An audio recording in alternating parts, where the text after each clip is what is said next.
almost. Is Zoom telling me something I have to confirm?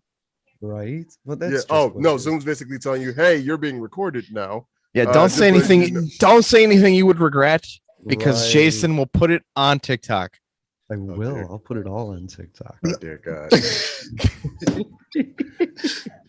I love that trailer, by the way. Like the trailer for What's a Man? It was so simple, and then all of the people talking about it. It was like nobody could define a man, and I was like, we keep getting mad at people for not being the right version of man, but nobody knows what a man is. And that's because everybody's left to figure out. Well, I actually want to do that one, like you mentioned it as a network special. I'd love to be able to just sit there, because everybody's had, for a lot of us, many of us had to figure it out on the fly. Yeah. Right. And people get mad at you for not being, well, I'll save that for the show. That's a whole. Yeah, we are. Of course we are. So Ezrick, why don't you kick us off? Because we got a pile of issues and topics just waiting at the front end. Okay. Well, welcome to Inspirations Beyond Disability. And today I am welcomed with Jason, aka Public Access America. I'm Public Access Guy on TikTok. And we have my buddy Jay, aka the Baritone Blurred. What's going on?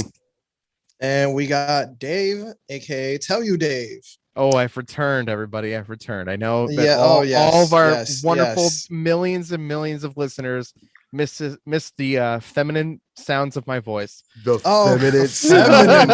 He said feminine. He's funny. He's got jokes. Going in the next. Have you? Look. I'm not the baritone blur here. Okay, like I don't have the traditional radio masculine voice. So it's it seems fitting to me that I would miss out on the episode where we talk about what it means to be a man with a disability. So. That's so actually, you know what? You have a great radio voice. You say that. I do. It's all fake. It's all fake. This has been an illusion the whole time. No, but since you mentioned last week's show, like I'm sure you have some opinions on it. Like at least the topic that we had, what makes what makes a man. What's your take on it? I think we live in a society where men are put on this responsibility like wagon. I don't know what else to call this, where we're told that there's a bunch of things that we're responsible for doing. And the reality is in the real world, the actual, not the made up society that we've created, everybody's kind of responsible for their own shit. And despite the fact that we say like men are, traditionally responsible for taking care of all the bills, doing all the man work, lifting all the things, like sure, there's an occasional time where my girlfriend needs like a jar opened and she basically hands it to me and she's only really letting me do it to make me feel good. Right. Like I'm not really needed in that scenario. And so that's kind of how I feel about this whole thing is like, there's a book that came out like this week. It's called The 80-80 Marriage, which is a talking about how, somebody in a partner-based relationship, like the reality is the old-fashioned times would have said that it's a 20-80% split. The man's responsible for 80% of everything that like has to come into the household, and 20% is the woman staying at home, making the food, taking care of the babies. Right. That's not realistic. Right. And as time has gone on, we started to say, it's like a 50-50 split. And like the ideal is like your partner and you are responsible for 50% of things. And the reality is that's also not how it works.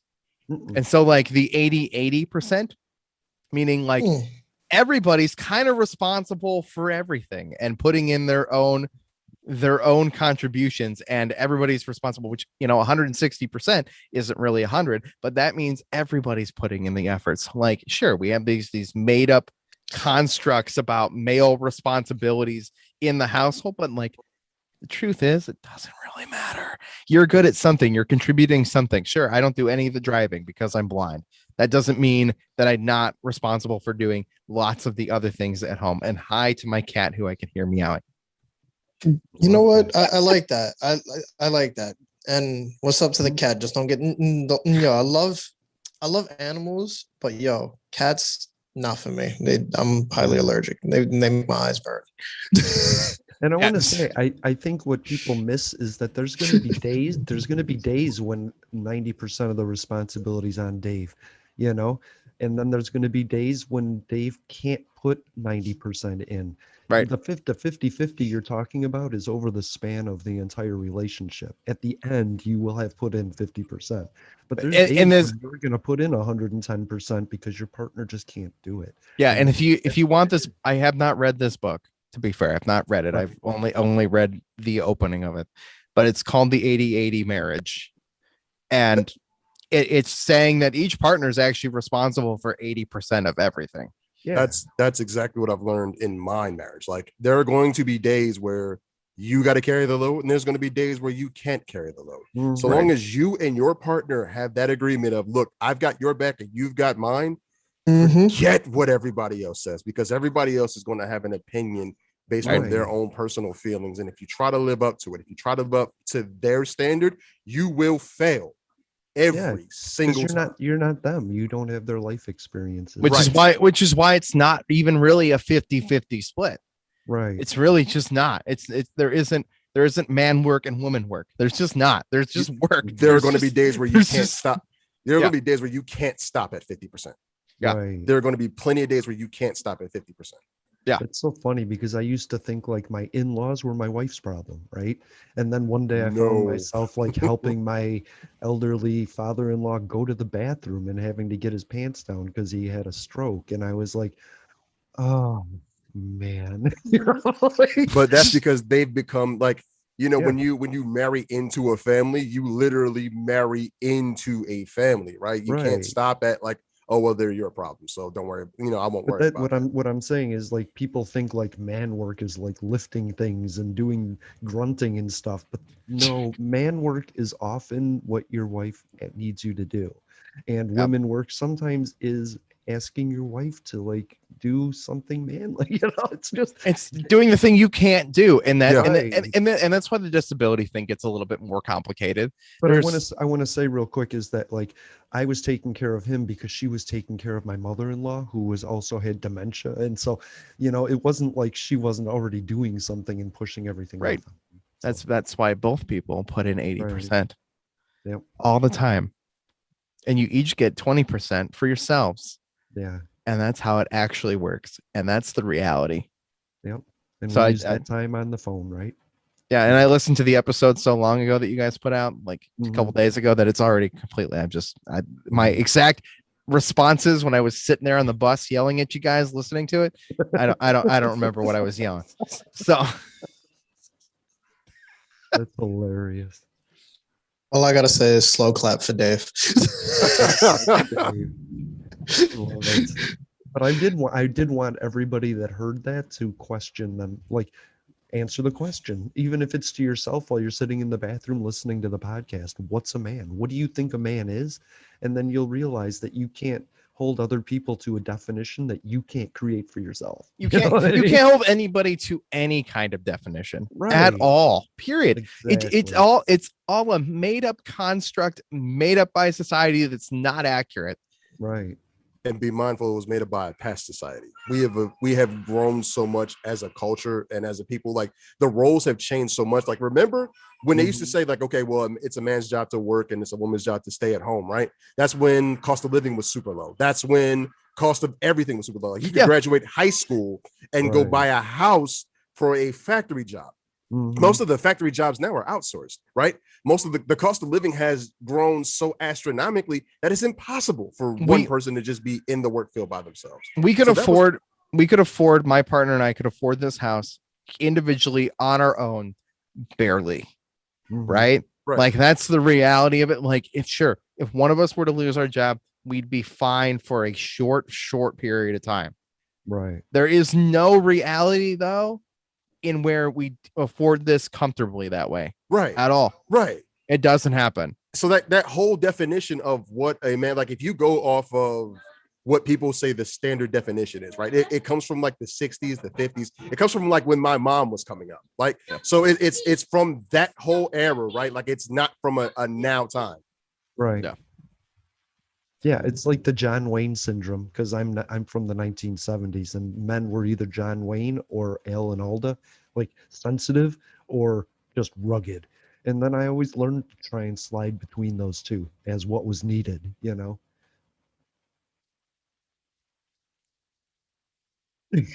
Sorry, I'm listening to the thunder and rain outside. It keeps going on and off here. Yeah, I love it. I love it. So, what I wanted to ask you guys, like, what your area is like, you know? And I'm sorry that it has sort of a political sort of question. There's some weird representatives out there, and I don't want to say anything specific, but you're all from such diverse locations in the United States. And Dave, your state has some real weird representatives. I wanted to know what your state was like, and if your state is like those guys, or if those guys are just not representing you guys like citizens, you know? I mean, this is a very politically loaded question. Yeah. I just want to know what your area's like. Is it hardworking people, or is it people that give a shit about rhetoric and all that stuff? You know what I mean? My area, this is the thing, right? My neighbors, my direct neighbors, are very much people in the same situations as I am. I know that one of them works at a factory, right? One is working in the same medical field as my partner, right?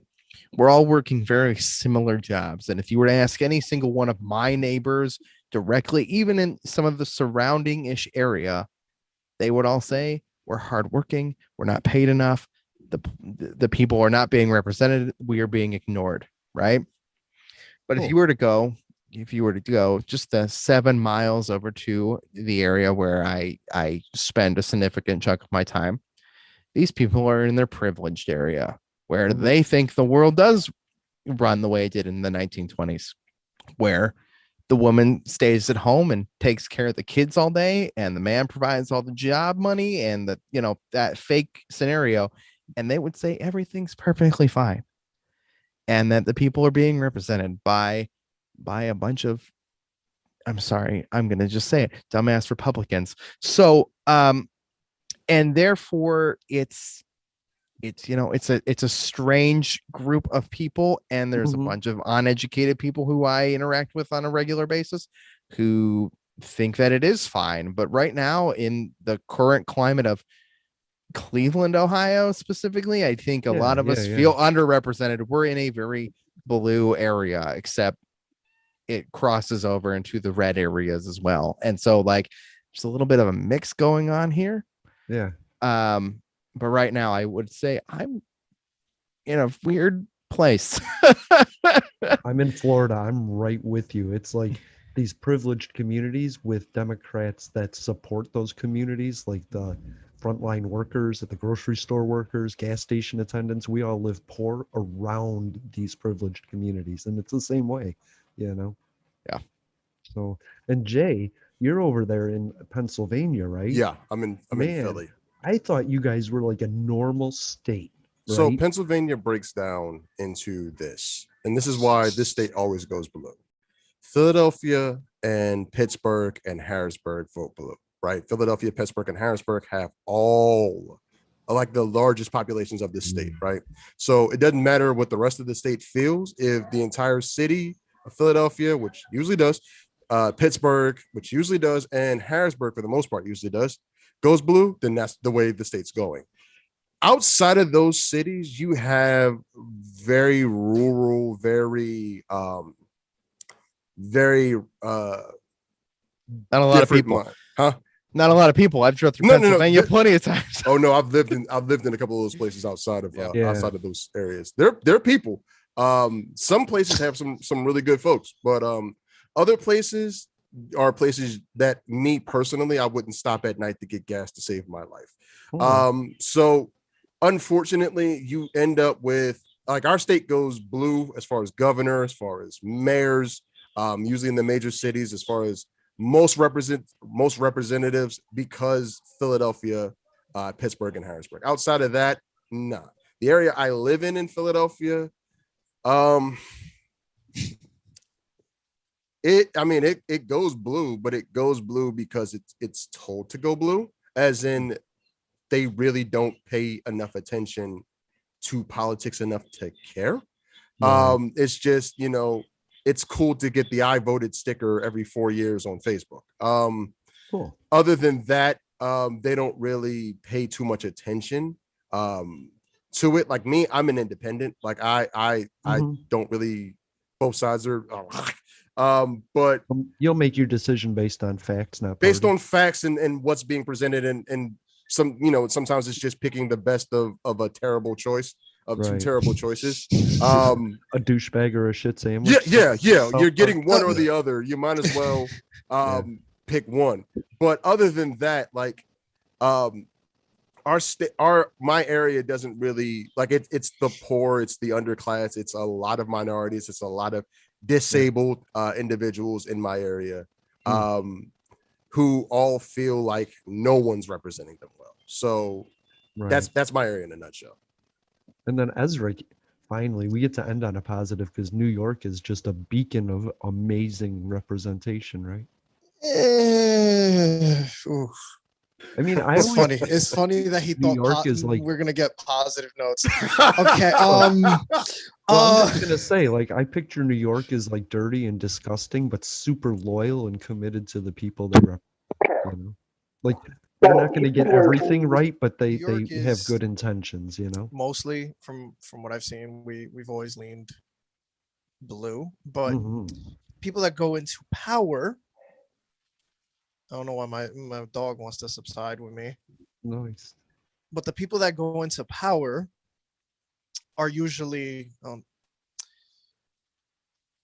corrupt in nature. They might say they're blue, but really they're corporate Democrats where they rather just make budget cuts that don't affect too much, but affect the people like myself. Like our lovely governor, Governor Cuomo, all the time that he's been in office, first year that he went into office was trying to cut the funding for the disabled schools in New York State. On top of that, always he was always against pot, like always against legalization of pot. Even like made medical a joke. He's not a fun character, not a positive one. Right. He's a green Democrat, right? He goes for the money. Why can't you?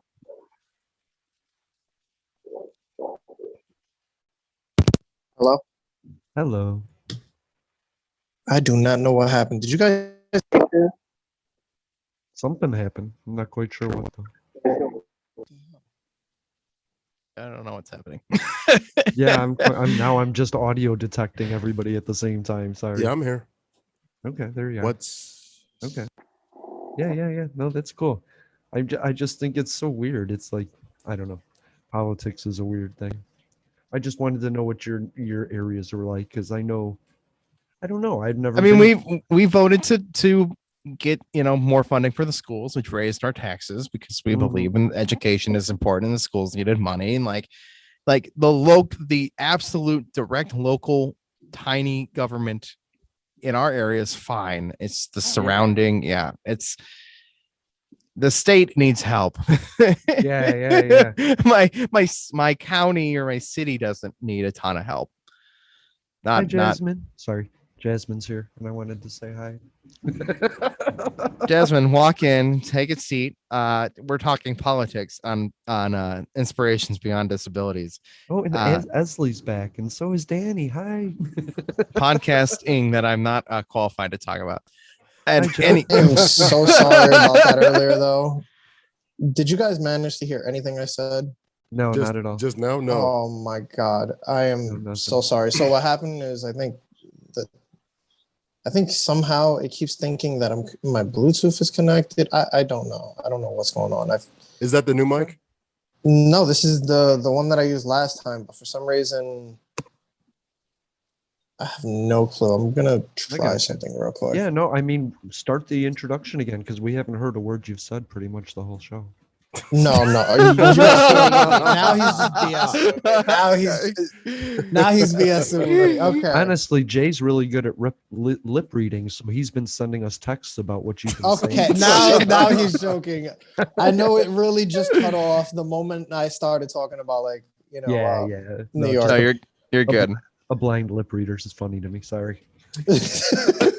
How do I read your lips? I feel them. There's a thing where like people are like, Dave, I mouthed that to you, and I'm like, you left it on the counter over there in Marianne's room. That goes right along with closed captions. Don't worry, we wrote it down for you. Yeah, thanks. I appreciate it. When we keep the closed captioning on. My girlfriend likes captions. She likes them on. Right. Yeah. It means nothing to me. It doesn't bother me. I don't care.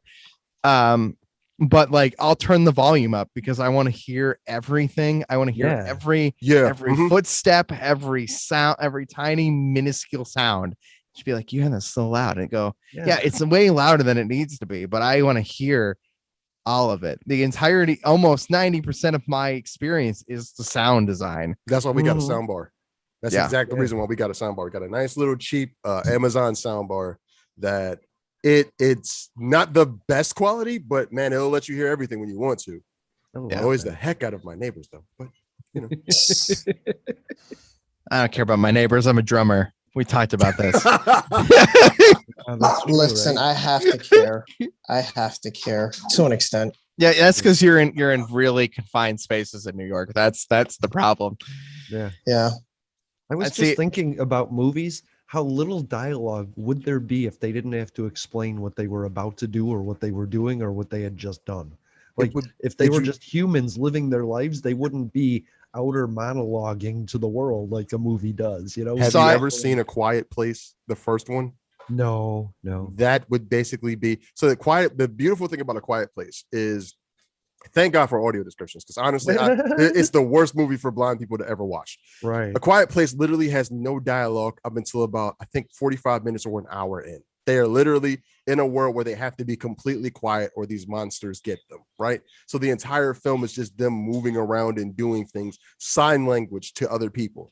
Nice. There's no dialogue whatsoever. That's what a regular movie would be like. Because think about in the morning, I don't say anything to anyone for at least hours. So if you did this in real life, no, that movie would be terrible. Or for super us, it'd short, be right? How? I mean, in film school, because I went to film school, I know the irony. I've gone over this. There's a very standard rule, and it's something they repeat over and over and over, and it's show them, don't tell them.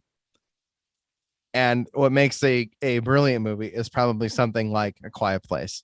I understand that for audiences like everybody sitting here right now, it's not ideal. It's not ideal, but there is a film magic to showing people things, hinting at things by God, I can't remember the name of the law.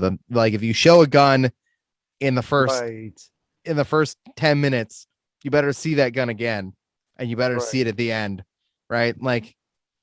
You set it up that way. And Psycho had no murder in it, but it was the innuendo that there was a murder. Right. Yeah. That's what makes people admire films and stuff in general. So sure, not purely visual based art for us, not ideal, but we are the minority. So but I imagine watching The Quiet Place like everybody else with my ears on high alert and my eyes on low alert. You know what I mean? You're listening for the sounds, because you would literally be disappointed if you did that. Really? I'm telling you, if it wasn't for audio description, you'd have, if nobody explained anything to you about that film, and there was no audio description, you would be horribly disappointed. What is actually happening in the film versus what you're hearing. It's two totally different things. It just sounds like a guy just walking in his house all day long just by himself, and there's literally a whole family. This is why I never went to go see it in theaters. This is why, because I knew this would be what it would be. Yeah. Not that I don't respect the people who made that movie, and I understand. Oh no, it's a fantastic film. I'm sure it is, but I've also never gotten the audio descriptions in the theater. I've never had those. Really? I've never gone in and got them. I can see. Me neither. Dude, Me neither. I can I see didn't well know enough. anything till TikTok, to be honest. You're missing out. You listen. They will. I guarantee you, at least once they will completely mess up what you need because there's two sides. There's the box that has like a switch on it. One side is for the hearing impaired. So like it's just the audio way louder. Like you can put a headset in and listen to the audio of the film. And then there's the other side. If you flip it, that's for like audio descriptions. And more often than not, you're going to have to get up as soon as the film goes like, what the heck? It just gave me the hearing impaired side and go back to the kiosk. But otherwise, dude, it is fantastic. I've turned them on Netflix and stuff and watched things with them. Yeah. And do greatly appreciate it. But I have never gone into a theater and done it. I've just been like, I can see well enough in the theater usually to understand what's going on. Do you catch all Go ahead, Jay. Do you catch all the nuances and like that's the one thing I know that I've missed, like the nuances in detail of like a film. Like if somebody picks up a paper and they read it, I have no idea what the heck, because you know how fast they do that one quick shot where they're like reading the paper and they put it and run off. AD, the fact that they read what that paper says, or like when somebody starts speaking in a different language and like the subtitles come down. Oh my God, yes. Can't stand that at all. The text conversations when they show the phone. Right? Yes. That kind of stuff. Yeah, the fact that AD picks up on that, fantastic. I just choose to accept that 90% of that stuff I just don't catch it. You know what I think is subsequential rewatches. That was a word I almost said correctly. Like when there's dialogue that's being spoken in another language and there's subtitles and stuff. Like once that's been read to me once, part of my brain like dedicates that to memory forever. And so when I watch that movie again, I know what the context and that situation was without understanding I'm not reading it. But I understand what just happened, and I commit that piece of that movie always to memory. I just always noticed that right after they describe it like that, they go ahead and in the movie explain that. Like you said, they show it. Like they say it, but then they show it, and I don't lose that much. You know what I mean? Unless it's like a location like Utah, and then I really don't care. What's it matter when you waterboard somebody in Cleveland in Captain America Civil War? Like, what's it matter that happened in Cleveland? It doesn't, except that you took away the tax incentive to make movies, and now we don't get to make movies in Cleveland, so I don't have a job. Sorry. Okay. Well, there you go then. Political. That's where we go. Film school. If they're going to shun you because of the state you live in, just because of it's I mean, don't get me wrong, some of this is coming back, but Cleveland, when I was in film school, had tax incentives to shoot in Cleveland, and they shot tons of those Marvel movies in Cleveland while I was in school. And I'm like, I'm going to get out of school and be like, there's tons of Marvel movies still. And then like Cleveland's like, never mind. We're going to take those. We can charge as much as it is to shoot in New York. And you're like, no, you can't. No, you can't. Cleveland, stop. Come shoot at the home of the Browns, everybody. Right. Yeah. No. Yeah. Now, if it's cheap enough to shoot there, we can make it look like New York. Right. Listen, all we get here in Philly is M. Night Shyamalan movies, man. Look, I wish a Marvel movie would shoot here. I wish a Marvel film would shoot here. I'd be the annoying like extra down there, like, oh my God, it's Iron Man. Sir, you don't have lines. Yeah. Oh, crap. I got to watch Kristen Bale do the Batman movies in Chicago. That was kind of cool. I got them to swing down a big giant model of Tobey Maguire's black Spider-Man suit down the streets of Cleveland. I got to watch them do that from like up in a building, like where the street was blocked off. And they were like, here's the big mannequin that they're swinging through downtown Cleveland to make it look like New York. Yeah, that was fun. I walked through in Captain America Winter Soldier. I walked through the mall they walk through in Kiss, where there's an Apple store, but there's no Apple store in that mall. But I walked through that mall every single day for like 5 years. Nice. So I'm like, oh, that's weird. That is weird. The funny thing about New York is you could walk down the street sometimes and walk into like a filming scene, and half the time it's not even for like big time like films. Right. Like you just get used to it to the point where it's like when it's a big time film, you're like, damn, I missed it. Yeah. Of course, how often can you see Like I think and be happy about it? I think the only time New York City went crazy recently. filming of a movie was when In the Heights came to actual like Washington Heights and started filming parts in uptown Manhattan. I'm pretty sure that community was like all over the news, going crazy, and actually out and about trying to be extras. It was ridiculous, but most of the time we just like, oh, okay, film crew. Hi, Blind Beauty. And it did this nonsense Oh, again. look who it is. Blind Beauty. Before we get too far, I know that Jay's a little bit of an expert on audio description. Like I have Hulu. Yeah. And they tell me I have to go to the website to set up the audio description. No, you don't. But No, you Netflix, don't. you don't. And so, yeah, why don't you give us a little breakdown on audio description on streaming services? Yeah, we're actually going to learn something today. This is great. Yeah, that would So be Hulu, cool. once upon a time, when before the ACB got in their butt about being jerks with their audio descriptions, they used to have it just for the website. I can't remember whether it was 2019 or 20. It was 2019, I believe. ACB, who I applaud every time I get because I follow their ADP their audio description Twitter. They always announce when they have a settlement with a company that has to basically comply with their audio description requirements. So in 2018, they settled with Hulu so that Hulu would not only make their service more screen reader accessible for mobile devices, but that they would make their audio descriptions that used to just be available on the website available across all of their platforms. So now for Hulu, if you go into, say you're watching a show, you click on an episode, if you click into the settings, it'll have under audio. If that show has audio descriptions, it'll have multiple options. It'll either just be English or English in another language or English, another language, and English audio descriptions. So many of their shows now are starting to get audio descriptions. The best way to find out what show has it or doesn't is to go to the ACB's website, and they have an audio description project section of that website where you can see every show that service has that's audio described. When I was doing This Week in AD, which I stopped because nobody watched it, I was putting out every streaming service that had audio descriptions and what they put out that week that was available. Like they add stuff every single week. HBO Max has been fantastic since they started with adding stuff with audio descriptions. Peacock just joined the group in audio descriptions. I'm waiting. What's on Peacock? Come on.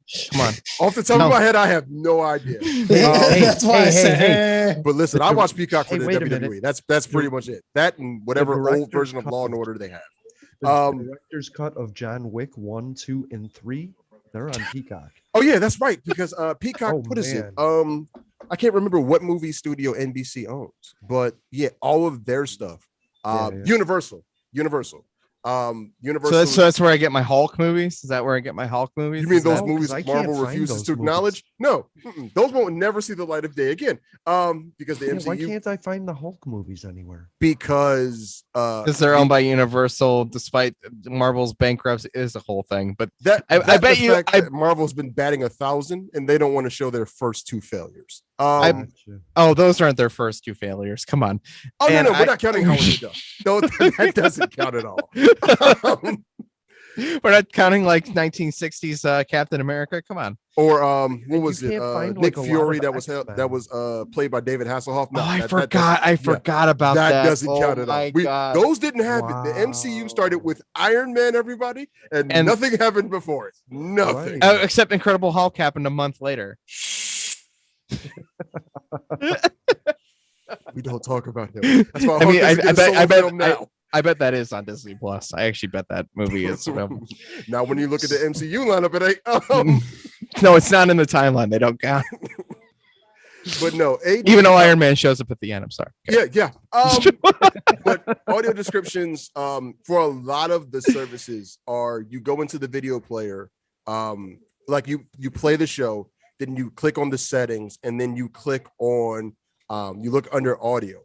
under audio, if it has audio descriptions, then that show has it. Like the entire show will have it. There are some shows that are like, I can't remember. My wife was just watching a show where season 1 and season 2 didn't have audio descriptions, but all of a sudden season 3, season 4, season 5 had audio descriptions. There's shows like This Is Us where the only season that has audio descriptions is season 4. Like, I don't know what made them just go, you know what, forget this. Like, nobody who's blind watches this show. So they just completely scrapped that altogether. So like certain shows are a mixed bag when it comes to AD. If we want to get political here again, while Jason's gone, let's get political while he can't hear us. The reality is closed captioning has been mandatory and regulated for decades, for lots of decades. There is no reason that audio descriptions should be any different than closed captioning. I completely agree. The problem is that I think it's just the ACB making noise and nobody else. I think if more people made noise about the fact that this should be as common as closed captioning, except you actually get something done. And the problem is normies, the normal people, the non-disabled people. I hate using these words. I don't use those words. I did. I hate hearing side note. I hate hearing sighties and stuff like that. Like it just. Oh yeah, no, yeah. All of it drives me nuts. But the point is audio descriptions is not a thing that the normal people use, right? Like I know tons of people who turn closed captioning on all the time. They like it on. They like it on so they can turn the volume down a little bit so they can watch TikToks while they watch. But when they mishear something, they can look up and read it. On the TV. Yeah. So people use closed captioning who don't need it. Well, maybe people we just need to pitch the benefits of AD, because imagine being able to just walk out of a room and still know exactly what happened on a show. Oh my God. It's I do that all the time. The show will be playing, the AD is going, and I know exactly what's happening as I'm in the kitchen making myself a sandwich. I turn that on. That's the more my purpose and use case is more for that. Like I'll be like, oh, I'm getting on the bus and I want to watch this TV show on my phone, which I can't see well enough really anyway to see the details in the show. Plus, like, I'm going to get shaken and there's going to be like a big sun glare on my phone half the time. Right. Well, if I turn on audio descriptions, I can just listen to the whole show. Exactly. It's like listening to a podcast version of that show. Yeah. So I don't know. I was just going to say AD allows you to like miss certain things that even certain sighted people would just miss. Yeah. Like I remember, I think one of the first shows that really grabbed me with AD, and I think it's because it was definitely meant for us, was In the Dark. And it was like, I was watching the first episode with my mom without AD, and I had already watched it with it. And it was, I think she grabbed something on the shelf in the store. And I was like, look at what she has. And my mom's like, what are you talking about? I'm like, she bought birth control and what was it? Something and something to drink. And my mom was like, really? How did you manage to know? I was like, oh, because I watched this with audio description. Yeah. Audio descriptions will tell you, especially if there's like, I'll give you another benefit for people who don't use it. If you watch like an MCU show, right? MCU shows are famous for that end credit scene revealing another character who no one has any idea who the heck that is. And guess what? The audio descriptions tell you who it is. It tells you exactly who it is. And I've watched so many shows before that going, and who is that's supposed to be? And then it just cuts off like I'm supposed to know. Because certain characters are just a deep cut of like, I have no idea who that is. Like the show will tell you, because the whole point of an audio description is I believe it's written based off the script. It's actually written off the original script. Like if you watch, and this is going way too nerdy, but if you ever go to like a convention, right, and they do like a live table read of a show, that live table read is basically the script they send for audio descriptions. So you know exactly what the writers know, you know exactly what the producers know. Like it's an inside track on what's going on that show. So you can fake your way through like a season 3 or season 4 of a show that you've never seen a season 1 or a season 2 of, because it can give you a little bit more context than the show itself will actually give you. So AD has its advantages. It really does. I think, and this is really a problem with audio and production, is like 90% of the time I've used it, it's been great, right? It's fantastic. But a lot of the time it is awful, boring, like flat. I almost said baritone because you're here, Jay. Thanks, but it's baritone. It's very dull. Monotone. It's very monotone. It's very boring. Trust me, you don't want it the other way. And You try. No. Hold on. I gotta ask my wife. Hold on 1 second.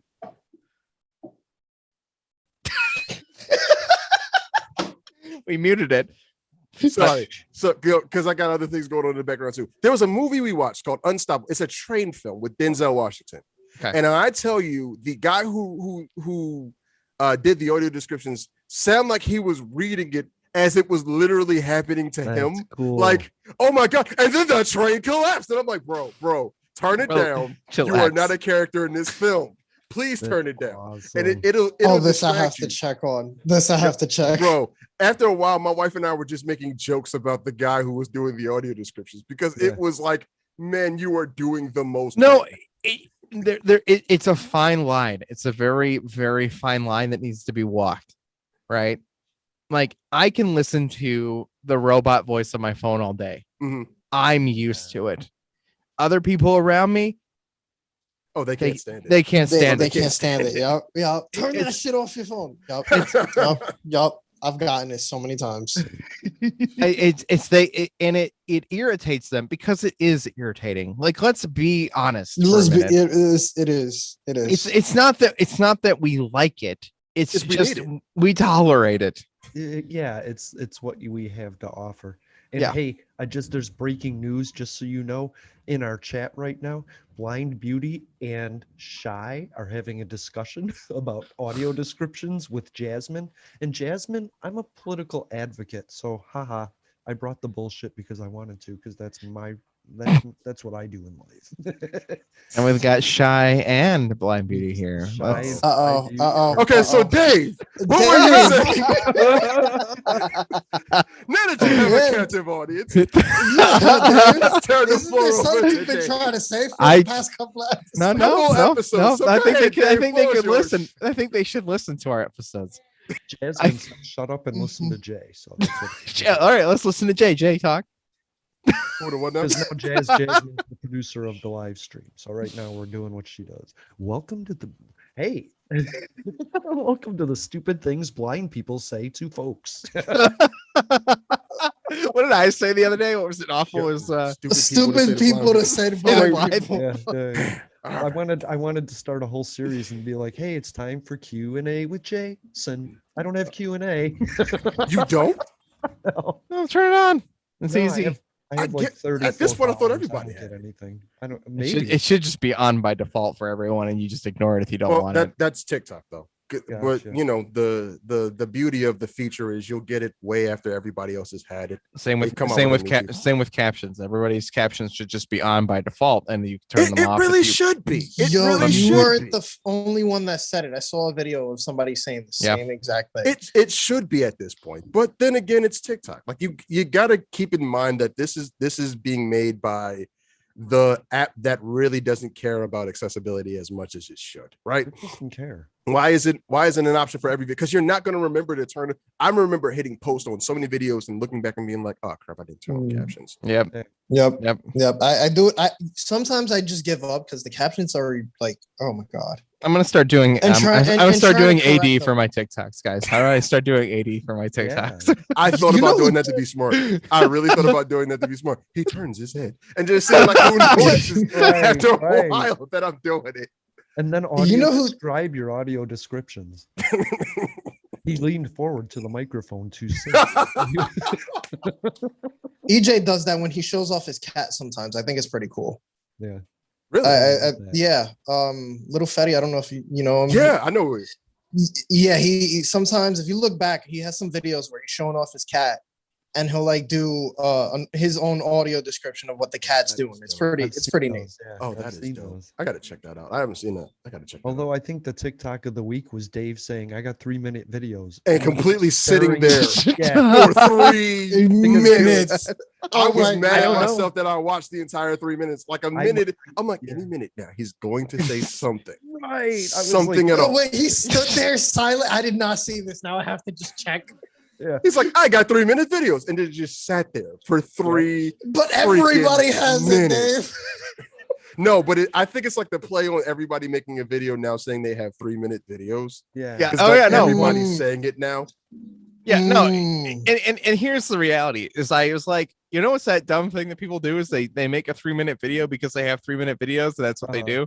Right. I'm like, I could do that. I could do nothing. And so I started and I go, I really should say something really, really, really funny at the end of this 3 minutes so that it's worth it for the 2 people that'll watch this all the way through. Wow. And I spent that entire 3 minutes trying to think of something that would be funny, and I didn't come up with anything. You know what? So I just let it play out. You know what I would have did at the very last 2 seconds. Yeah. Breathe in like you're about to say something because you know it's going to loop and be like, I have 3-minute videos. See what happens. Oh, like, you know how angry you would that would be I missed out. Man, he's gonna be doing retakes now. And I have to delete it and redo it. I tried doing my TikTok and it went about 20 seconds, and I looked around and I was like, I'm bored. Hi, and then I stopped the video. I'm still mad that I could not post that clip from last week. I don't know why. Seriously? It would not let me. It wouldn't let me. I got so. Yeah, I was thinking maybe you saved it as photo instead of video. You know? No, I saved it as a video. I couldn't even send it to people.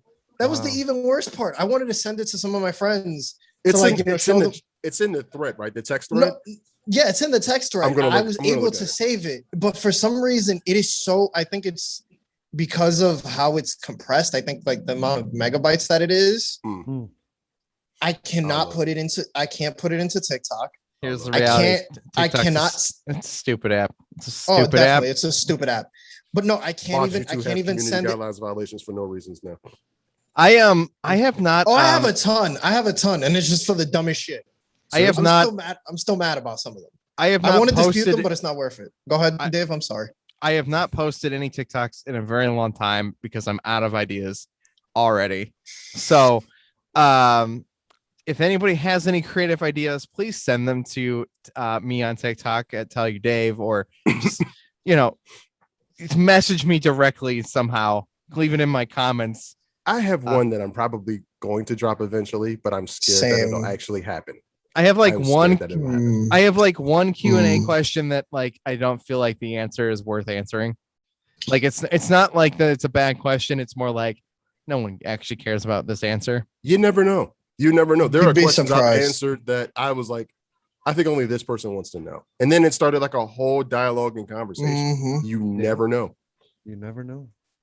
Like I feel like if the answer were meaty enough, it would have justifications, but it to be like, yep, that's a thing. Thanks for watching. Listen, I promise you, there's somebody else that'll probably be interested in whatever the question is. That's the thing. Sometimes somebody is the first person to ask the question because everybody else has been too afraid to ask it. Yeah. And it'll be that one time you get an answer, or sometimes you get a question where you've had something on your mind and you've been wanting to say it, and the question just gives you the reason to finally say it, like without making a video about it. So you never know. Listen, I've even had DMs from followers that like were just like, oh, this happened to me. Like, has this happened to you? And I'm just like, oh, okay. Content. This is a perfect story for me. Like, yeah. See, if somebody wants to send me stuff like that, that'd be great. Inspiration, that'd be great. This is Inspirations Beyond Disabilities. I'm Dave Moore. Have you ever done how many of something you can fit into your mouth on the Snack? Oh God! Oh dear God! No. We have not done that on the Snack Network. No.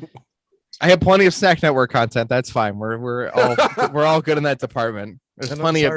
Like we were talking about pet peeves off the show, and one of my pet peeves is people eating, listening to people eat, watching. I'm sure my channel's your favorite thing in the world. I really like you. You don't go full on chewing sounds. You know what I mean? No, it's because it's gross. Yeah. Oh, no one likes ASMR like that. No. Because I've literally seen somebody do ASMR and they used it as themselves chewing. I'm like, this is not soothing. This is not soothing at all. Like, who decided who likes this? Good idea? So I did a bunch of research. Really makes me laugh. Go ahead.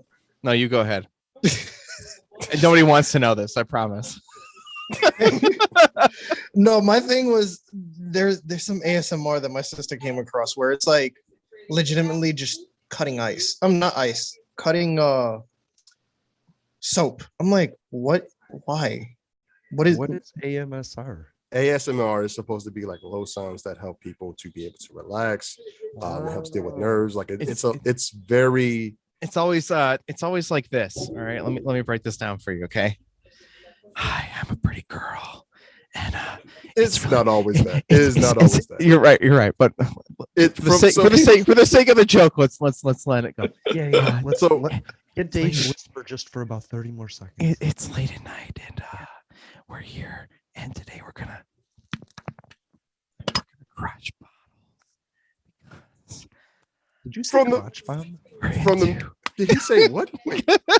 So, from the mental health perspective, it's supposed to be something that helps with anxiety. It's supposed to be something that helps with a number of conditions. Some of it is like if you look up true ASMR, like it's really, for some people it's really helpful. Other people just decide that whispering into a microphone is the only form of ASMR that they want to do. Like people try to take advantage of the niche without like really knowing what it is. Right. And you end up with some really cringy stuff.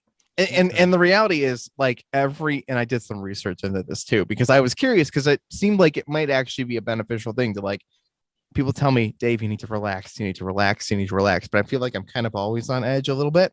Wow.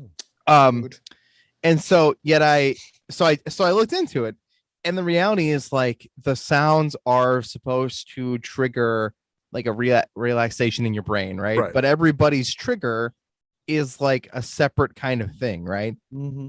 So the way that, like, growing up, I don't know, like maybe your mom rubbed your back or whatever, like those kinds of things, that relaxed you, then it's that same kind of concept, but everybody's sound and everybody's trigger for like relaxing using ASMR is going to be different.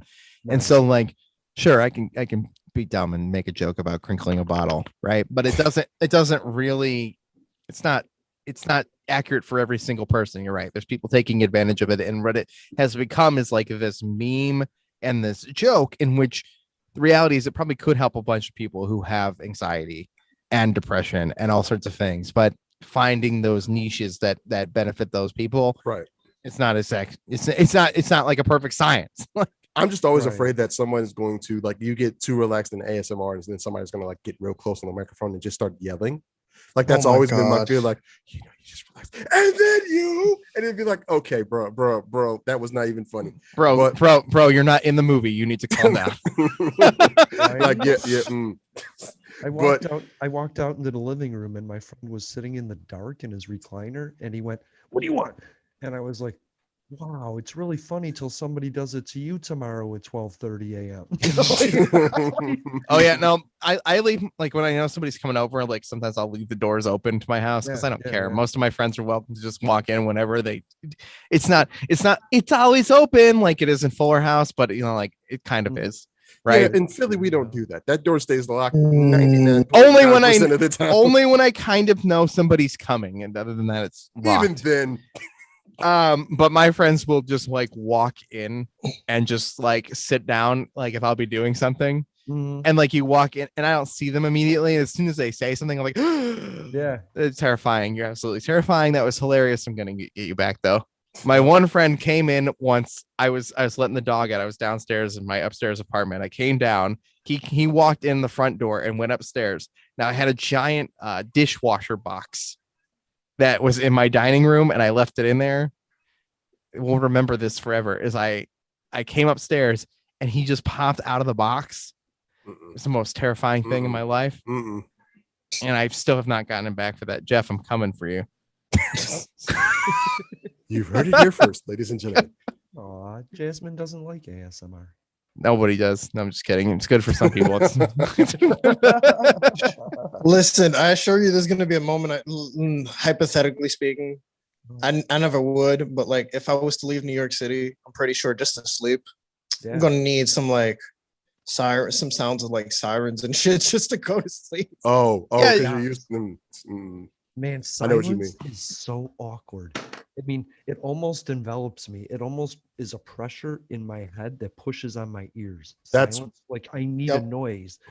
My ears are trained to search for noises, and if there's no noises, I'm just in search mode the whole time. Oh, that's why you have to listen to music. I don't know why I listen to music when I sleep, no matter what. I listen to the sounds of rain. Like there's Yeah. YouTube videos of like heavy rainfall and stuff. Like I've done that since I was in like 11th grade. And not do that. I don't know why. Yeah, you couldn't put me in like a vacuum or like one of those like like the hyperbolic chambers. That's what it's called, right? Where like you can't hear or see anything. Like I'd freak out. I know I'd freak out. People are like, you shouldn't stay in there for more than like 15 minutes. That would be really rough. Like I'm like, you couldn't put me in there for 30 seconds. Because you're listening for every single sound, and your ears will continue to search for the sound until you find one. Right. And unfortunately, in an area where you can't find one, it's going to be maddening. Yeah. Yep. And you know, the opposite is just as weird. If you take me to a festival, I hate it because there's so much noise that I can't hear anything, and now I don't know what's happening at all. My problem at festivals is I hear everything, and I'm the person that doesn't like to hear everybody's conversation. So I think with most of us in the visually impaired community, we use our ears and we rely on our ears probably more than we rely on our own eyes. Yeah. There was a couple of years ago, pre-pandemic, because we took a flight and went on a cruise. But when we got off the plane in Florida, my ears had popped on the plane, and I couldn't hear anything in the airport. And eventually cleared up, obviously, but like for about, it was like 6 hours almost. Like I kind of like shut down, like they're like, you hungry? I'm like, I don't care. Like I don't like I can kind of hear things, right? But because I can't hear what I need to, which is everything, right? I'm just like, I'm kind of in my own little weird zone. And I like people, I would have said that is actually kind of clinically scary how much I'd shut down without it. You just made me think about something, because I've always thought of myself as an introvert in this way, right?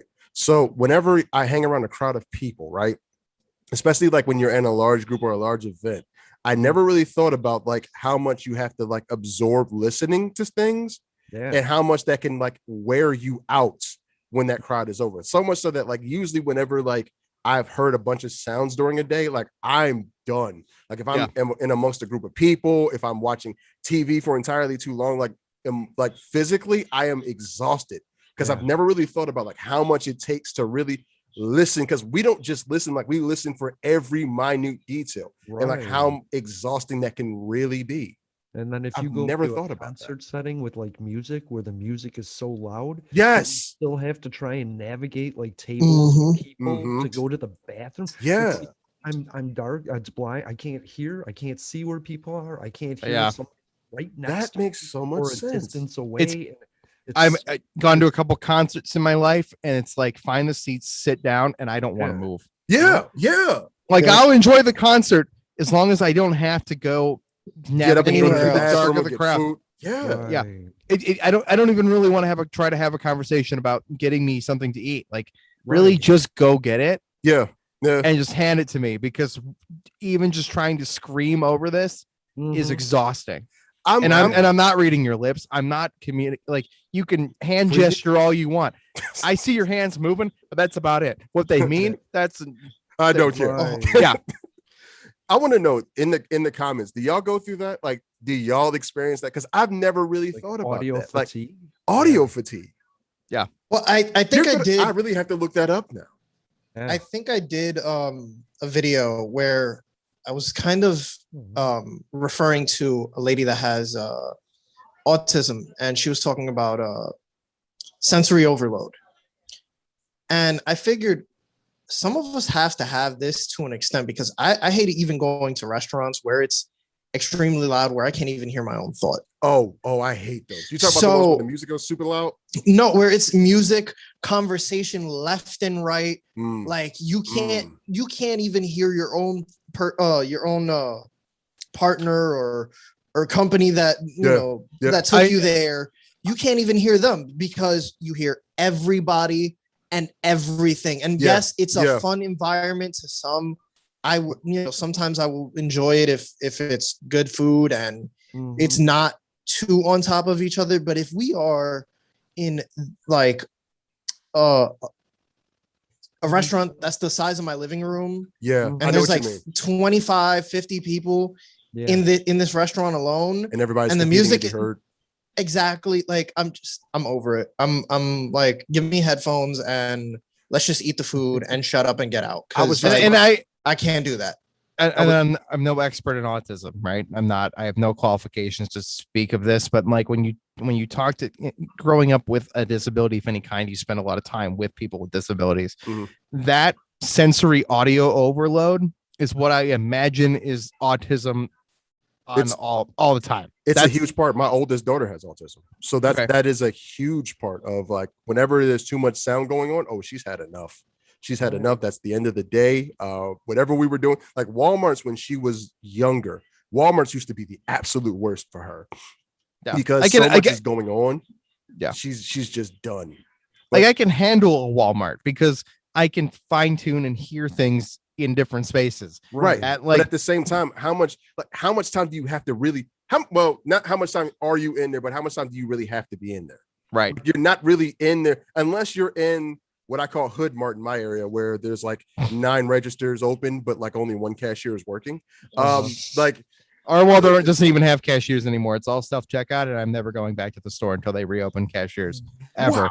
Yeah. And I was a cashier for 2.5 years. Oh, wow. And I hate self checkout. I can't stand it. Listen, I can't stand it either. That's a whole podcast right there. But I won't. Like you don't really have to be inside Walmart all that long. Like a restaurant, you don't really have control over how long you're in there because you have to wait for the food. Depending on if you ordered an appetizer and entrees, you have to wait for the check to come back. You have to wait for a number of things. And just being in a restaurant and subject to having to deal with that, like all the time is frustrating. No, and this is a safe spot in a restaurant. I'm just talking about like just random thickness of crowd and noise. Yeah, you know? but see, here's the thing with the restaurant comparison, and this is what I want to get to which is that sensory overload starts with, all right, so now I'm in a restaurant.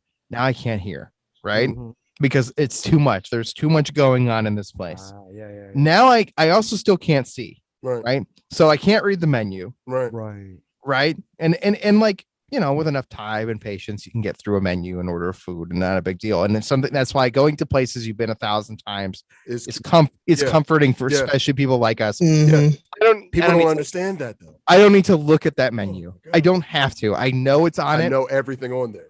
I've tried everything on this menu that I'd like, and I know the names of it, and I've dedicated all that to memory, and I can just order what I decided I want. And like that comfort, right? But when you shove me into a place where I now can't hear, right? So my communication with you is completely lost. My visual communication never existed to read that menu in the first place. Yeah, it's dimly lit in here. Yeah, right. Like these overloads put you into a spiral of negativity and sadness, or at least for me, sadness, where you're just like, I don't have it anymore. Like I've lost all control. Can't win, don't try. Add to the fact that many people, because there's a statistic I can't remember. Oh no, I actually do remember. 2/3 of blind individuals actually experience some form of anxiety.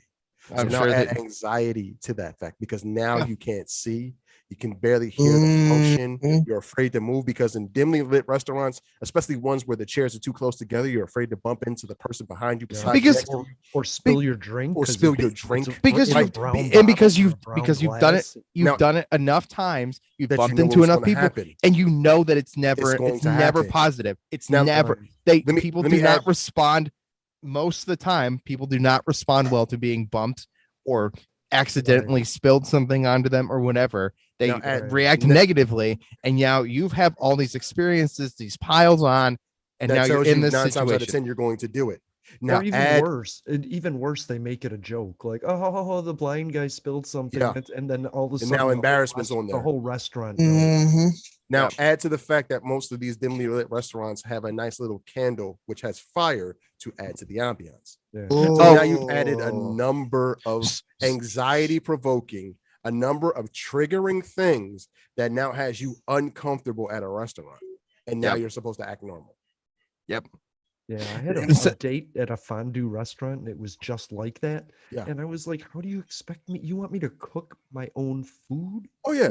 In this environment with the candle and the dark lights and the loud noise. And I was like, you're expecting me to set this place on fire. Got it. Now you want me to put shrimp in grease? Like, is this really a plan for a blind guy here? Yeah. Yeah, we went to a Chinese, one of those like cook your hot pots, whatever you want to call it. Yeah. And and thank God they had like endless sushi that we are not responsible for making in any capacity. Right. And I was just able to just order like a plate of chicken, right? But like we were crammed into this tiny little corner table. There's these 4 burners that are on the table now. We weren't using them, thank God. And I'm like, we wanted to come here the other day with 2 other people. You wanted to come here. You thought This I was gonna a good idea. that you thought that, and Yeah. I'm glad that my like immediate early frustration kind of kicked in. It was like, I don't want to go there. Like we're not going there. And even though we went somewhere else, and I know that it was entirely my fault that we went somewhere else, and I still felt bad about it. Yeah. After going to this place and actually seeing it, I was like, I think I still made the right call. Yeah. I wouldn't want to cook on this table with 2 people, And that, let alone with fault, 4 though? people. Why was it your fault though? Because you're always considered the stick in the mud when you don't want to go somebody places. wanted to do it because listen, of I the live with that. I kid you not. I live with that label all the time. Because of the 4 of the people, I was the only person who didn't want to go there. Yeah. Well, yeah, no, because the other three people shouldn't have wanted to go there. Because nobody can say. I can tell you this from years of experience. Nobody ever considers, especially when they get to know you. No one ever considers your sight as a factor anymore. Well, no, they stop considering your sight as a factor. And the problem is when you don't want to be the person to go. Like I live with the stick in the mud label. Like to this day, I still live with the stick in the mud label. Yeah. Because when people talk about going places, the first thing in my mind is how well is it lit? And don't tell me, oh, I'm going to guide you, because there's going to be a time where it's just like, that's not going to help my anxiety right now. Like that's not going to help the fact that I can't, like this sound is entirely and I'm deaf. That's not going to help. Yeah, are you really committing to 6 hours of guiding me through something? Yes. You know what I mean? Yes. No, you're not. You're gonna walk away, and it's gonna be at the worst moment. And I'm going to be the one just standing there looking like the Statue of Liberty in the middle of an awkward spot where nobody else is standing. Yes. And it gets down to like, Dave, you're a picky eater, and it's like, no, I'm not. I mean, I am, but I'm also not. Like, Right. you know, like I'll find something pretty much anywhere we go.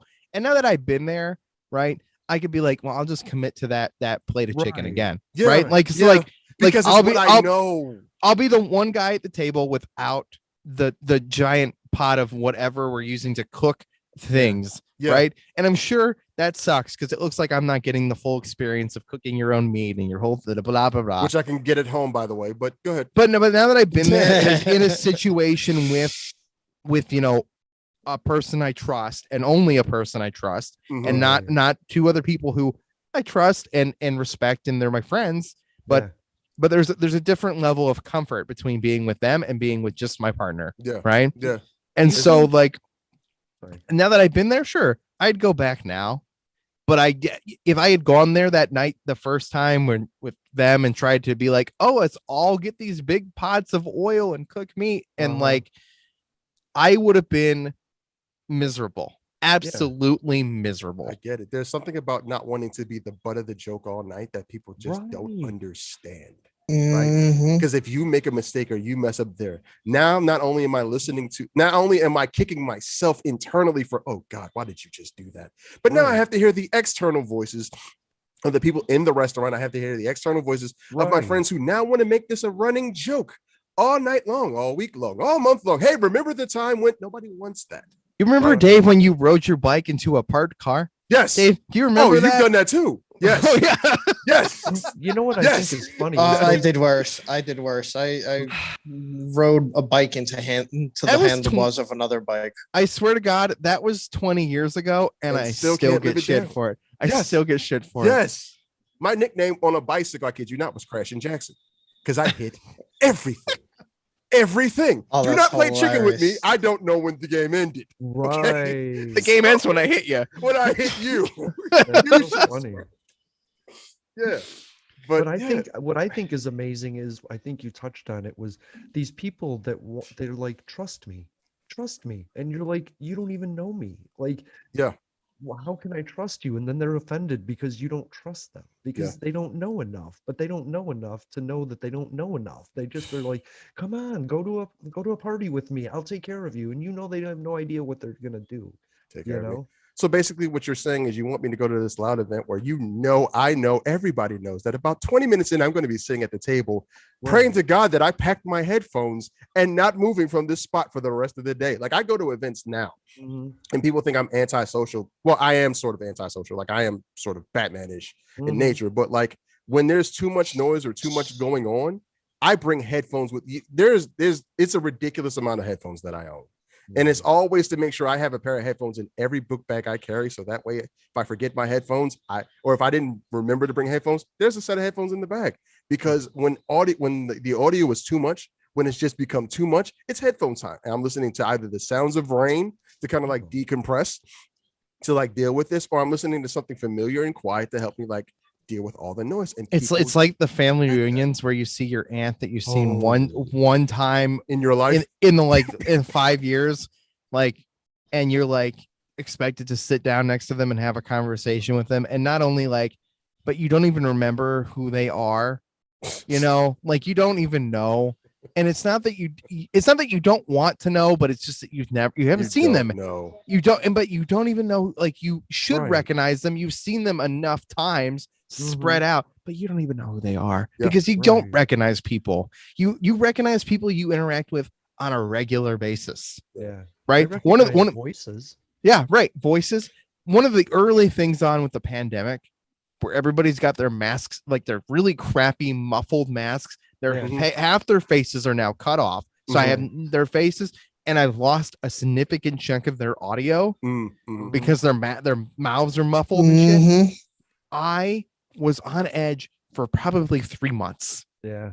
In that world, right? Yeah. Working on the front line of this, going, I don't know who anybody is. I literally don't know who any of these people are anymore. I don't know. And like that, all of those things stack on these big social events. I think this is a whole thing we could talk about forever, but like what I think is important is trainable people and people you don't need to train, like people that aren't going to be in your life, and then the people that are. Like there's people that'll say something to me and I'll know it's just ignorant and I'll just let it go, like just keep going in life, like you're not going to be a part of my life, so I don't need to correct you.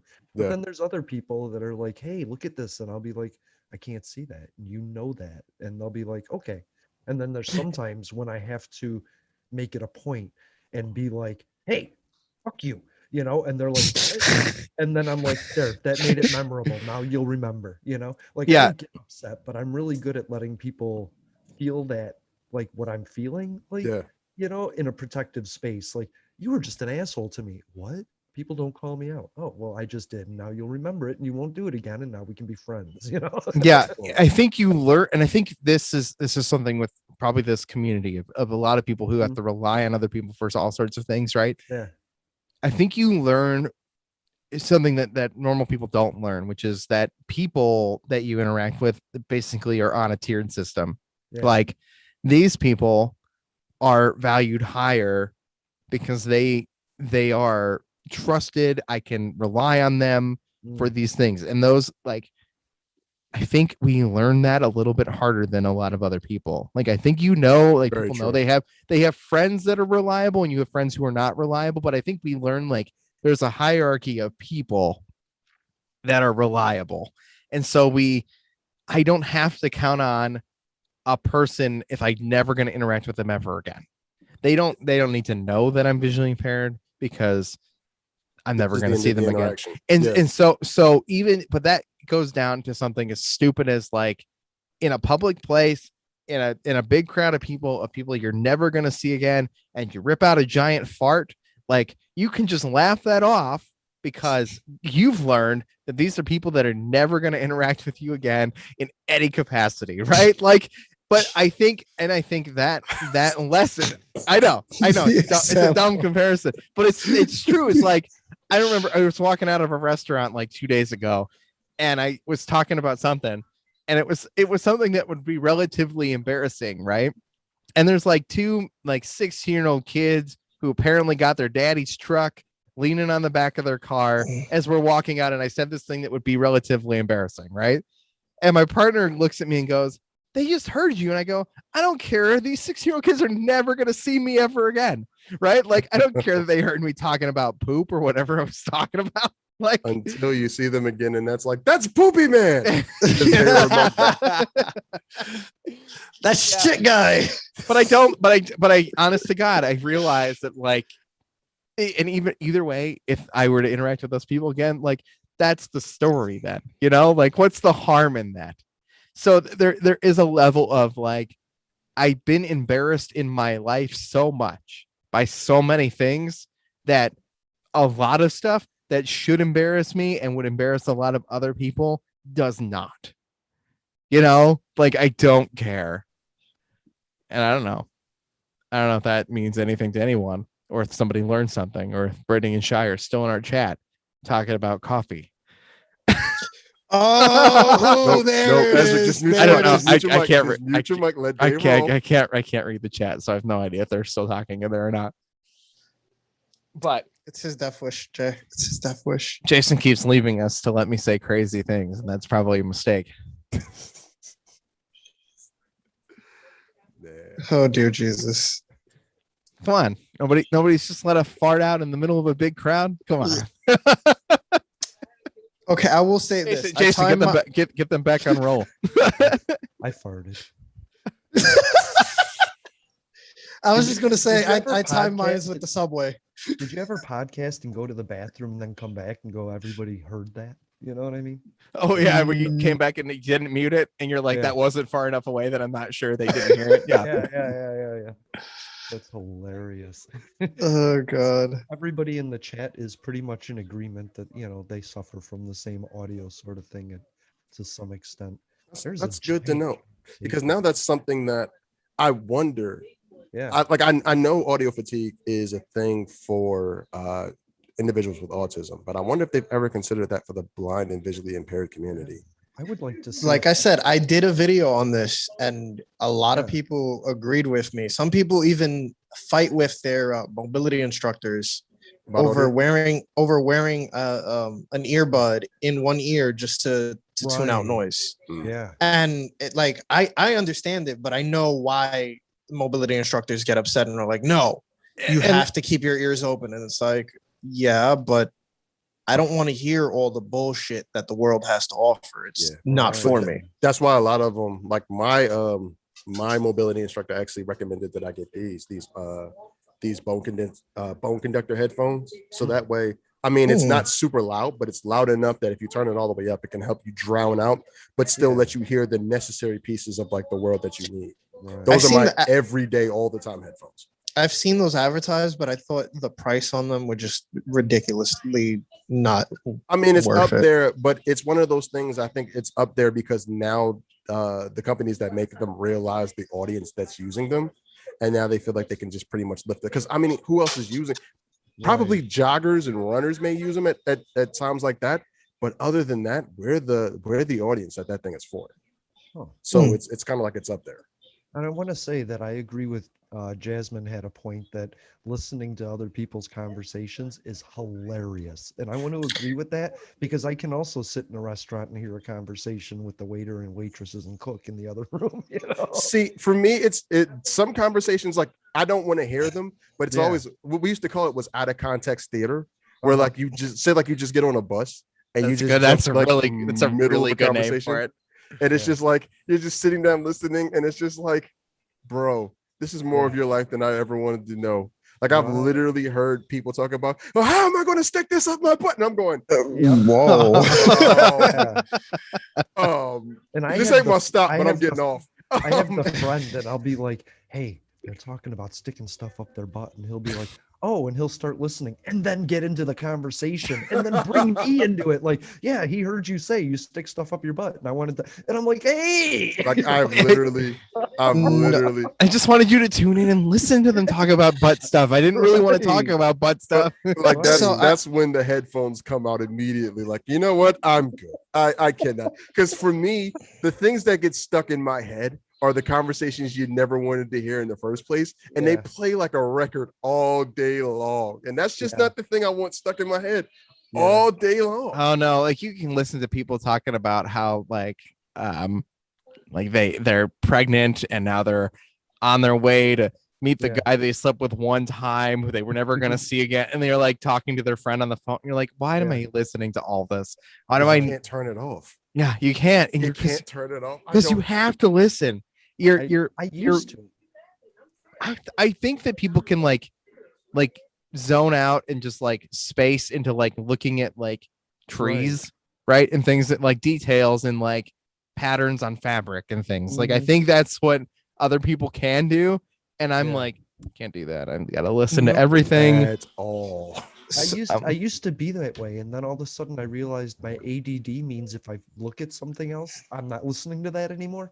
Like I walked in the living room and I was laughing at my phone, and my roommate was like, I was on the phone with my brother and he was upset about something, and you laughed. You shouldn't be laughing at my brother. And I was like, I didn't even know you existed. Like I wasn't I don't want to be rude. I love you as a friend, but I didn't even acknowledge your existence. I didn't know anything about it. Like, I'm so sorry. No. So I have a not weird, but like a controversial question. So love it. What about when you hear people talking about? So like I have a wonderful example. I was on the subway one time and eyeballing this seat, and these three girls get on the train and rush in, take the seat out from under my eyes, and they start talking amongst each other as if I can't hear them. Right. And go, mind you, I'm still kind of looking at them, or at least like looking in their general direction. And one of them goes, Did we steal that seat from the blind guy? And one of them goes, yeah. Oh, well, I don't give a shit. Fuck it. I'm just like, yep. Here's the thing. This just goes back to my hierarchy of people. They're dumpster people, and you can forget about them. Oh, that's exactly my mindset. That's exactly the mindset. Usually if I'm high enough, I'm just like, it's not worth it. They are not worth it. What are the chances? Like back to the discussion of like when am I going to see them again? You're never going to see them again, and unless it actually affects you in a it hurts emotionally, right? But I think we've all learned to have a little bit of tougher skin. I'm sure we were all bullied as kids and stuff, right? For all sorts of things. I love you, Blind Beauty. Depending on the mood I'm in, I think I might say something. Like, I'm so glad, like, and it would be more aligned like the context of, I'm so glad you're such a shitty person. You feel okay to just be like, blind people didn't see me take it, so I don't care. And like, you know, part of me but it's more like I would kick their, like if they left their bag on the side of the seat, right? This is where I would get petty, right? They leave it like kind of in the aisle. I would purposely walk out of the train that way and kick it and be like, oh, I'm sorry, I didn't see it. And then I would get off the train. You know, like that's the kind of pettiness that I would get into. Wouldn't advise that in New York or Philly. Oh no, it's not always they will fight a blind person. Oh my god. But you have to be careful and Jay, judge that was those immediately situations. my thoughts too. Like you will end up in a whole fight on the side of a platform, dimly lit platform. You will end up in a whole fight. But listen, I got Walking Dead syndrome, which means people are either zombies or a safe zone. And I don't interrogate. I don't instigate with zombies. If they're jerks, I leave them. I let them walk past me and go attack somebody else. I find my comfort zone and I stay there. There's a fine line. You're right. You can't always do it. And I would never do it in New York. I've been to New York. I would never do it in New York. I got slapped in the leg just for stepping on somebody's shoes. Wow. Yeah. Legitimately. Like he slapped me, but at the same time, my bare thigh. I was like, the same sidekick with that. Not same bare leg. thigh, my bare calf. Man, you but like up my ice creams, I'll slap your leg too, bro. I didn't do white cane training, but my mobility instructor told me that she instructs everybody who uses a white cane to smack whatever's in their way. Yep. If somebody pulls their car out into the intersection where the bricks are, where you should be able to feel the bricks, and they're not supposed to be out in that intersection, she would walk them straight into it and say, if you hit a car, you whack it as hard as you can. My cane is the warning sign. I'm the size of an NFL defensive tackle. If the cane doesn't tell you to move, my body will. So that's totally up to you if you want to stay. Like we have those cars that like pull out right into the crosswalk and just sit there and look at you like, and what you gonna do about it? Here I come, and I'm not slowing down. I'm not slowing down because it's not my fault that you're in the crosswalk. Like you know this. If you passed a driver's exam, which in certain states is debatable, if you passed the driver's exam, then you know not to be there. If you still choose to be there, here comes you're gonna get hit. Yo. I'm used to walking into solid objects. Your car is not. So you know, totally up to you. I am not scared of cars. You gonna enjoy some dents and scratches. I'm gonna get paid, and you can't get mad at it. You know what I mean? Yeah, because good luck fighting the insurance when you say I pulled out into an intersection and a blind guy walked into me with his cane and smacked the shit and scratched out the side of my car. Like, good luck. There's cameras at the light that show exactly where you stopped at and exactly where I was supposed to go. So, best of luck to you. The best is when they yell after you and you're already like halfway down the block and they're still yelling. Right. And then they see the cane out the corner of their eye and they're like, that's what he hit. Oh, I'm a dick. I love those moments when people are like, oh, I'm a dick. Yeah, no, those are the best moments. That's what I live for. I get to be like, oh, yeah. Yeah. You're right. You're awful. But when it comes to people that like to talk about you while you're there, right? I've literally seen this happen to somebody, and it's almost like I come from a school of thought, you reap what you sow, right? Yeah. So I've seen people make jokes about me and my cane and me being there, and I've literally seen them trip off the train onto the platform. And I'm just thinking, yeah. Karma's a bitch, ain't it? Right. That's why you don't have to be so petty. You can just enjoy the karma. Yeah, you can enjoy as it happens, because there are some fights that like you can't take on. You just can't take on. You don't want to. You know, rise above those. Rise above those. And as best you can.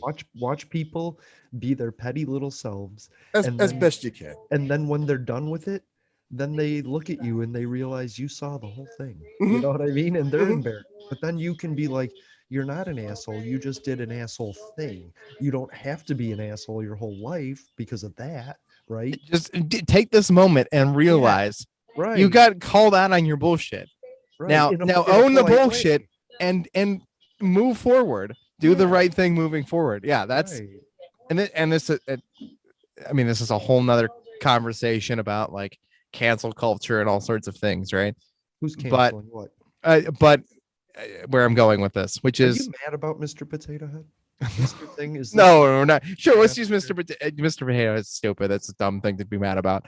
But Dr. Seuss's family deciding to pull books that were inherently awful and deciding that they didn't want to print or publish them anymore, and it has nothing to do with anybody demanding cancellation of Dr. Seuss books. No, but what I mean is that what you're talking about? It's people learn and change. And so when we sit here and go, you did this really shitty thing on Twitter 10 years ago, it means nothing to me that they did something really shitty on Twitter 10 years ago. Right. If it's how you act and how you behave now, right? So when you do something shitty to me on a bus because I'm blind, right? And you realize after the fact that you responded in a shitty way, right, and you go, oh, I'm so sorry, and I say, learn from your mistakes, right? All I'm saying is maybe next time somebody accidentally trips over your bag that you left in the aisle, you don't immediately jump to being a shit person. Right. You take that and move forward knowing that you yelled at a guy who didn't deserve to be yelled at once. Right. Right. Don't double down and do more. Right. So if you put shitty, horrible, racist things on Twitter a decade ago, don't do it now. You know, like you learned that was awful. You did it wrong then. It was an awful thing you did that one time. People have to learn.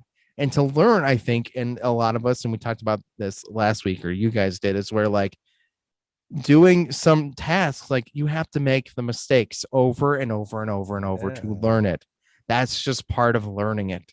Yep, walking into walls until there's no more walls. That was the right. title of the episode. I think we're going to have a political episode at one point. Like there's a couple of topics. I think even the main topic was, well, the thing we were supposed to talk about. Jasmine's gonna get super upset. Jasmine's gonna get super upset if we go back to politics. We're not going back to politics. we can. I still never said my point about New York politics. Like I really never got to. We So can can talk, go there. We can go there. talk broader ideas. I think ideology and like the idea of that, I'm thrilled to talk about. But if we want to get into the nitty gritty of my local government, I don't want to talk about. No. It's about learning that we're not politics, we're people, and community is better than federal government. That's it. Like clean your yard. In the 1950s, when the Russia got the nuclear bomb, we didn't know how to protect Americans. So the government said, clean your yard and help your neighbor clean his yard. Come on, they told people to duck and cover. Come on. Because a clean yard will burn slower than a dirty yard. So declutter it, because that's all they knew how to do. And America got clean because everybody just took care of themselves. We need to take care of ourselves and then others after that. Yep. But we do have a topic. So did you want to wrap up on New York politics before we move on to something more serious? Sure. I just wanted to say, so you said that you would think New York is like very blue. Yeah. I'm not going to say that it isn't, because we really, most of us are. But I think the people that get into politics, like our lovely governor, tend to be they have power. They're corporate Democrats. They're Democrats just because it looks good. Yeah. That being said, our governor, when he first came into power, he was trying to cut funding for the blind and deaf schools in New York State. On top of that, then I think it was like 6-7 months ago, I was hearing rumors of him trying to cut the funding for Medicaid. So I'm just like, does this man not give a shit about us? It's about budget, right? Yeah. It's about budget, but like at the same rate, it's like you're cutting funds from people that probably need it. Like, no. So the people that don't need it don't have to pay for the people that do. Yeah, exactly. So on a more serious note, Shy reached out and she's coming back to the show. Hey. Dave, I know. You gotta... So Shy, come on, Shy texted me yesterday. We're good. Did you? Okay. All right. Did you tell her about your Starbucks ideas? I'm going to. Yes, I did. I'm going all my Starbucks ideas. She knows all about them. You know what? I forgot to do that. I was going to put together a clip of all Dave's hot takes. I was going to do that. I keep forgetting. I have all the episodes. Do it, and I'll upload it to my own account. All right, I got you. And that should the next episode. Shy, if you're still watching, I want you back on that next episode after it gets uploaded. Don't say nothing to him. Just up. I want to see how it goes down. I'm just gonna sit here and be quiet. I'm gonna just sit here with my tea. Don't worry. I got heat from a former a host too, because I always call her an Android fan. So we'll see. I haven't had that conversation with her yet, but we're still trying to get the Britney to Android fun together. We almost have it together though. It's almost set. What is she on iOS? She's on iOS, but she really she's on the so she's on the correct side. No, she wants to come user friendly and more accessible. She wants to come to the correct side. Android. No, she's on the right side. No. Sorry, Jay. I made the switch and I'm actually I respect it. Telling you, you're missing out. Listen. When Talkback can start reading more and not sounding like Talkback is awful. I'm not even going to lie. Talkback. We'll set this up like high school debate class, full blown. We'll put Jason as moderator and we'll go Apple versus Android. We could do this. Yes, I love it. We'll call it. I still want to do what I said. And I can pull out the other day. I can pull out my iPad and my iPhone and my MacBook and everything that works together to make my life significantly easier. It's called a sign-in account. Everything has that now. My Apple Watch that taps me on the wrist when I'm walking the correct direction down the street. I love this preview of the fight right now. I love this. I did say though, I said on a live stream, I've never put out a video because I'm terrified of what would happen. I said if I ever got to 10,000 followers on TikTok, I would switch to iPhone. I would live stream my sorrow. Like I would do it. But you'd be so much happier. You just don't know it. I would literally lament extra time. He'll love it. What would Everybody. you do with the extra time of having such a simplified version of a phone, you know? Yeah. Extra time of what? I have an iPad now and I want to pull my hair out doing it, using that thing.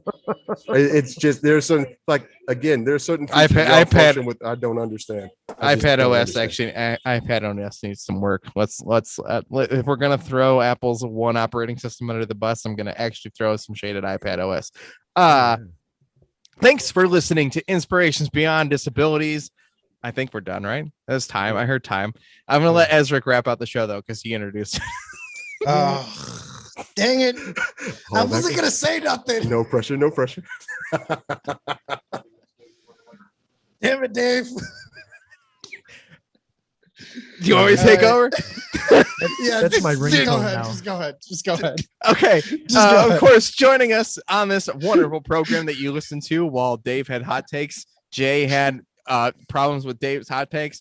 Jason just sat here idly by and moderated, and Ezrick, who is very upset, had technical problems, and also loves the city of New York. You can follow these people at their wonderful Twitter handles, starting with Jason, Public Access Pod.